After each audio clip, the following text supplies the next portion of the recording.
After years, yes, years of secret negotiations, we finally have our hands on the text of the world's largest free trade deal, Trans-Pacific Partnership, or TPP. The 30 chapters released online today.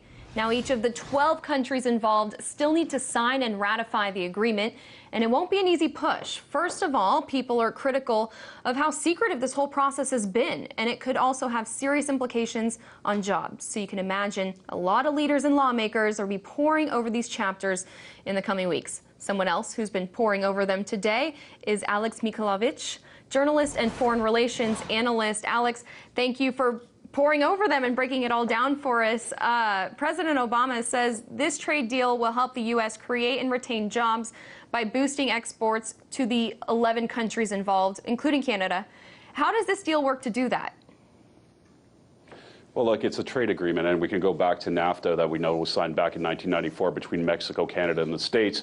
You think you open borders, you reduce tariffs, if not eliminate tariffs. We're looking at the reduction of 18,000 tariffs in this agreement here. We're looking at 40% of the world's economies involved in this. That's the 12 countries' major economies. That's a lot of money involved. But when you look at something like the United States of America itself, and where will it benefit here? Well, how can it possibly benefit? The manufacturing sector is going to be hit in a big, bad way. We're not talking about all first world nations here. We're talking about smaller countries like Vietnam, like Malaysia, countries that are known already to manufacture a lot of the goods that we get here in North America. Well, you have a trade agreement where these tariffs are dropped, and you know that they'll be manufacturing even more goods for us. Now, what Obama is saying is that the United States of America, well, for the States and for Canada as well, this is what Mr. Trudeau, our new Prime Minister, is saying, is that we're going to have more opportunities for trade and to export. Yeah, we probably will, but you have to look at the numbers. In the long run, we're looking at the other nations that have cheaper labor, that have cheaper resources than us here in North America, and of course, they're going to benefit more than we will. Alex, critics compare the TPP to NAFTA, the North American Free Trade Agreement, signed by then-President Bill Clinton more than 20 years ago. It was also, like TPP, supposed to help job creation, the same way Obama is saying this one will.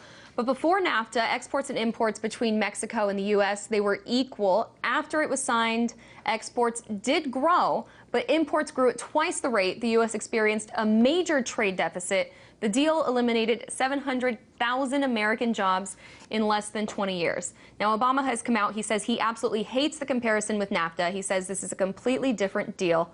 But what's to say this won't happen again? It will happen again. You're looking at the same benefactors as last time around, and these are massive corporations, multinational corporations. They're the people, they're the entities that are going to make money out of this. So these corporations from the States and from Canada, but let's focus on the States here.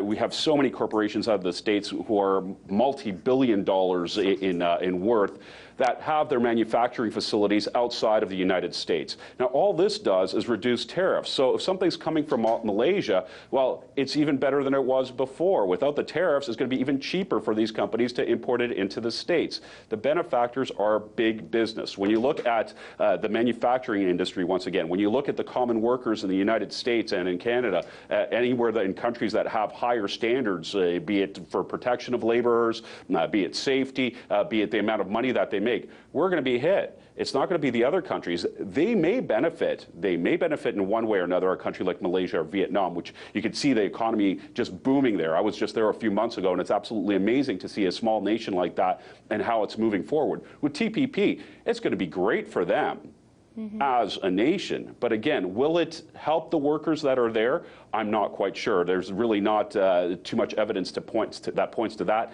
And will it help our workers? Well, definitely not.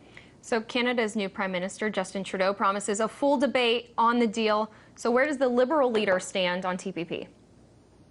Well, we know that he already spoke to Prime Minister Shinzo Abe of Japan, and they've both agreed to push this deal as much as they could. Now, as the Prime Minister said, Prime Minister Trudeau, that is, yes, there will be time for debate within the Canadian Parliament, but you have a pretty strong majority government right now when it comes to Trudeau and his Liberal Party. So if they want to push this through, they probably will be able to. And also, there's a lot of side deals going on. There are some side deals signed with Shinzo Abe. There's already a Canadian deal signed with Malaysia over auto manufacturing. There's already a Canadian deal on the side signed with Australia and New Zealand when it comes to wine and spirits. So there's negotiations going on. As it stands right now, our new trade minister, it's Chrystia Freeland. She says that she will be pushing for this. So let's see how this goes.